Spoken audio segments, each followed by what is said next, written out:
was finally able to get my seals in for the hydraulic pump from Bosch.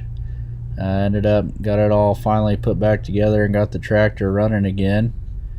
I had several seals to put in it. As you know, if you watch me on the video, we put seals in the middle, on the ends, put new seals in these outlet hoses here, put some new rubber hoses on here. These two were messed up. Put a new seal in the suction strainer, all new seals in it. We replaced the suction strainer element, and a new seal on the front of the engine where the pump mounts to the timing gear. There's a gasket that goes there, and a couple O-rings up top. There's like 2 or 3 up there where the block mounts to the pump, and then there's a couple seals on these bolts here as well that mount it. And I'll tell you a story I had that was kind of went badly with this pump.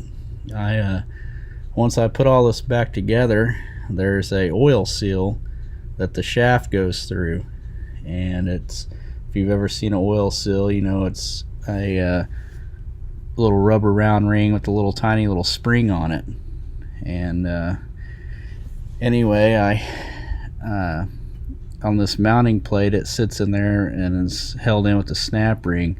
So I put the shaft through to bolt the pump back together, and somewhere in there I nicked the spring on that oil seal, and I didn't notice it.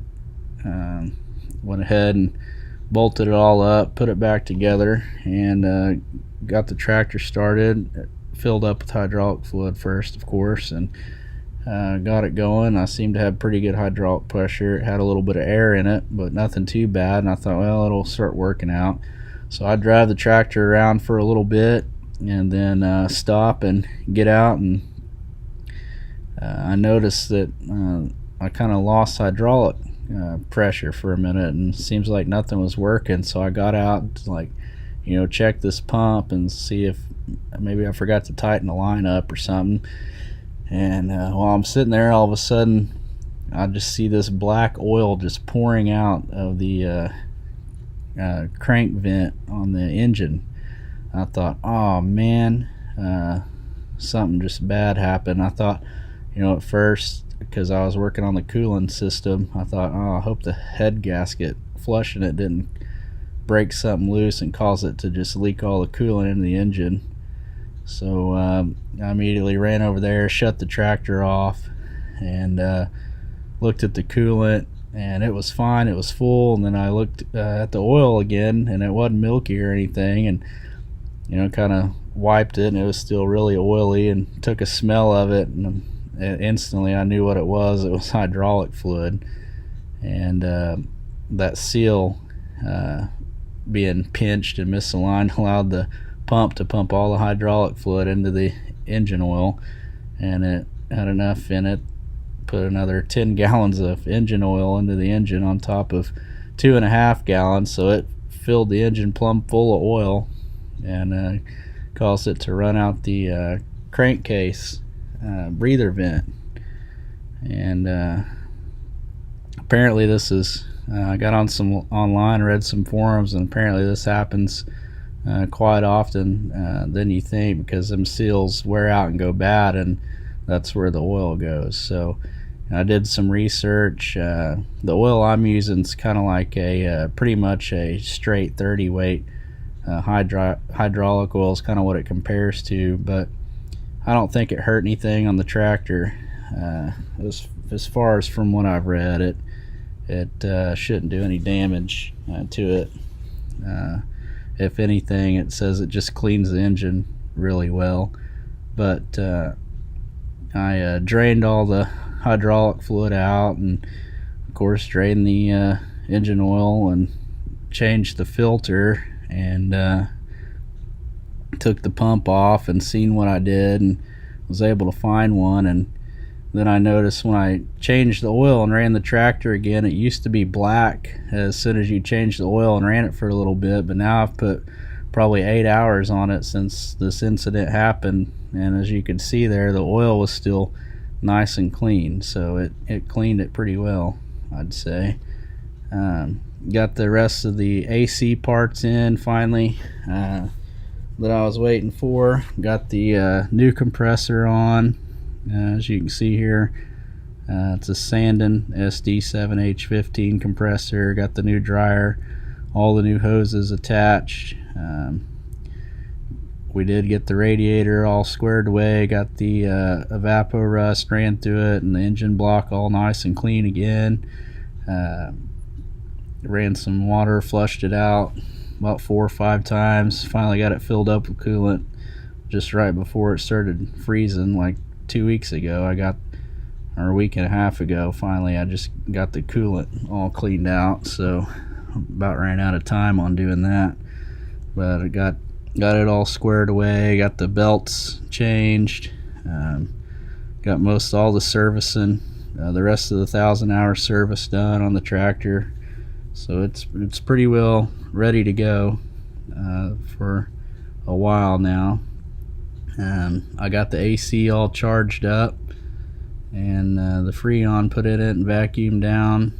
So continuing on with the 1,000-hour kit servicing, we left off the transmission, but here is where you drain the hydraulic oil on this tractor, and the kit of course comes with a new breather filter that you put up there, and this is where we filled the transmission.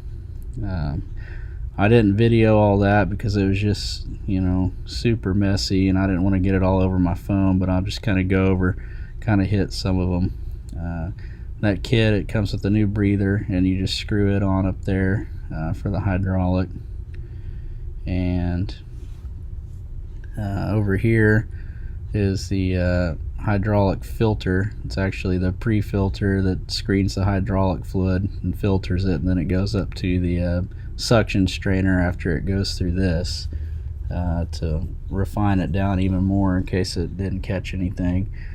Of course, we got the axle and the hubs. We did, if you watched that video, and the air filter, outer air filter, inner air filter, and we got the fuel filters here, the primary and secondary, and then the screw-on oil filter down there. Then there was a fuel tank drain I replaced, and this tractor has actual .3 brake fluid, so I changed that. And then the high shift clutch fluid here at the bottom, it's all .3 fluid, and the windshield washer fluid there in the white reservoir. And then this high shift, it's a push button clutch, kind of, as I'd put it. Basically what happens when you push the button, it depresses this clutch pedal here for you, so you don't have to use your leg to push it in. You just squeeze that button. It's on the shuttle shift there on that lever, and it's also on the gears and the low, medium, high range lever too. So yeah, it's kind of nice to push that button in to shift instead of using your foot. But if you want to creep back and forth, you know, you got to feather the clutch a little bit. Other than that, everything else pretty well got finished. There's a few well, right here is the where I drain the coolant out of the block. There's a coolant drain there they want you to drain the block. As far as like I was saying, the fuel tank, up underneath here, there's a bolt, and one of those washers comes in the kit that you drain the fuel and clean out the tank, make sure there's no rust in the bottom, and replace that copper sealing washer.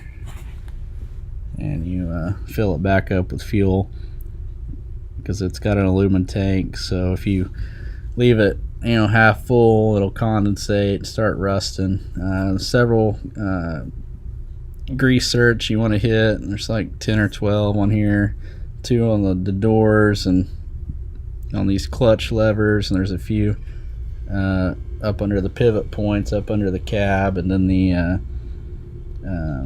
3 points. So I got a couple of drain lines for the AC, these 2 back ones that run down behind the doors. I didn't get them put in yet. They were back order, and I finally got them in the mail, but it's getting to where it's getting cold here now, and I don't like messing with plastic stuff when it gets cold because it tends to be brittle and break. So I'm not going to be running the AC anymore probably from here on out. So I'll probably wait and hook them new drain lines up this spring and mess with that. That way we're not taking the risk of breaking any cold plastic. So anyway, that's where we're at with this tractor. Also, there's a cabin air filter right there for the heater, filter the air coming in for that. And then there's another cabin air filter up top that sucks in air underneath the headlights there for the AC and heater core up top. So I replaced both of those filters as well. If you enjoyed this video, hit that like button. If you haven't already, consider subscribing. Also, be sure to follow us on Facebook, 4M Ranch, and on Instagram at Eric Motter. And I'll see you on the next one.